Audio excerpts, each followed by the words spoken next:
ఆంధ్రప్రదేశ్ రాజకీయాల్లో DSC sports quota ఉద్యోగాల భర్తీ వ్యవహారం ఇప్పుడు తీవ్ర దుమారం రేపుతోంది. ఈ అంశంపై వైసీపీ సీనియర్ నేత మాజీ మంత్రి పెర్ని నాని కూటమి ప్రభుత్వంపై ధ్వజమెత్తారు. సీఎం చంద్రబాబు, మంత్రులు అనిత, కొల్లు రవీంద్రలను టార్గెట్ చేస్తూ తీవ్రస్థాయిలో విరుచుకుపడ్డారు. మచిలీపట్నం అసెంబ్లీ నియోజకవర్గ ప్రత్యేక ఓటర్ల జాబితా సవరణ అవగాహన సదస్సులో మాట్లాడిన ఆయన ప్రభుత్వానికి ఒక సవాల్ విసిరారు. యార్లగడ్డ వెంకట్రావు గారికి, కొల్లు రవీంద్ర గారికి నా మీద ఎవడెవడైతే అది ఏ పార్టీ ఉన్నామని బియ్యం గురించి మాట్లాడుతున్నారో, అదే మీకు కలేజా ఉంటే, మీకు చావు ఉంటే ట్రైల్ నడిపి నన్ను జైలు వేయండి. ట్రైల్ నడిపిన దోషం అయితే కనుక నేను పాపం చేస్తే, తప్పు చేస్తే ట్రైల్ నడిపి నన్ను జైలు వేయండి.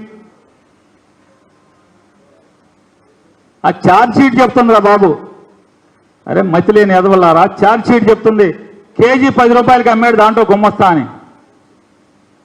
నేను కేజీ 97 రూపాయలు చొప్పున కట్టా. కేజీ 10 రూపాయలకి అమ్మి నేనేం చేసుకుంటాను అంటున్నా. కేజీ 10 రూపాయలకి అమ్మి నేనేం చేసుకుంటాను? అరే నా దగ్గర గుమ్మస్తా అమ్మాడని ఆడే చెప్తున్నాడు, నేనే అమ్మానండి వాళ్ళకి తెలియకుండా అని.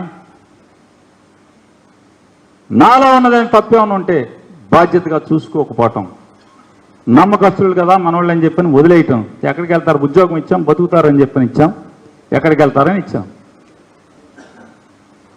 మళ్ళీ సిగ్గులేని ఎవరైతే మాట్లాడుతున్నారో బియ్యం కేసు అని చెప్పని, మీకు చేతనైతే, చావు ఉంటే, మీలో సరుకుంటే, పరిపాలన చేసే సత్తా మీ దగ్గర ఉంటే